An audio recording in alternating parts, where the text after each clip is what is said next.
এখন এটি জনাব তারেক রহমানের দানের শেষ। বিএনপিকে নিয়ে যারা ব্যবসা করতে চেয়েছে, বাংলাদেশের মানুষ, চুয়াডাঙ্গার মানুষ তাদের সব সময় প্রত্যাখ্যান করে। চুয়াডাঙ্গা এবং আলমডাঙ্গার সম্মানিত নেতৃবৃন্দ,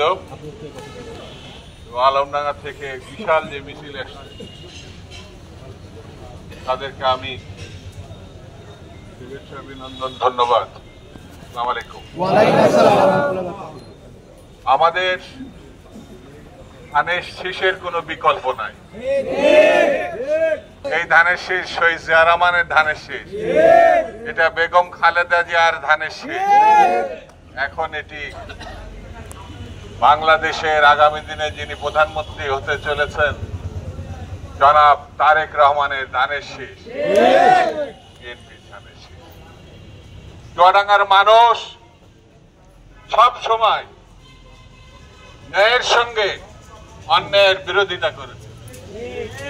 এটি প্রথম বাংলাদেশের রাজধানী, মুক্তিযুদ্ধের সময়ের। এখানে কোনো অন্যায়কে চুয়াডাঙ্গার মানুষ কখনো প্রশ্রয় দেয়নি। সেই অন্যায়ের বিরুদ্ধে বিএনপি লড়াই করেছে।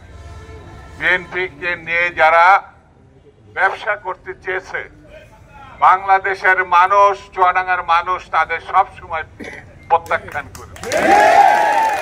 আগামী দিনেও বাংলাদেশের মানুষ যেমন ন্যায়, গণতন্ত্র, স্বাধীনতা প্রতিষ্ঠা করবে, ঠিক তেমনি চুয়াডাঙ্গাতেও ন্যায়, স্বাধীনতা এবং গণতন্ত্রের সপক্ষে কাজ করবে। এখানে নেতৃবৃন্দ বলেছেন বাংলাদেশ আগামী দিনে যেন তারেক রহমানের নেতৃত্বে গণতন্ত্র, স্বাধীনতা, কৃষকের, শ্রমিকের, মজদুরের, খেটে খাওয়া মানুষের বাংলাদেশের প্রতিষ্ঠাই হচ্ছে বিএনপির একমাত্র উদ্দেশ্য। এখন ঘরে ঘরে যেতে হবে, মানুষের হাত পা ধরতে হবে, ভোট যেতে হবে। উচ্চ আকাঙ্ক্ষায় ভুগবেন না। ঘরে বসে থাকলে কখনো ভোট হয়েছে, এটা ঠিক না।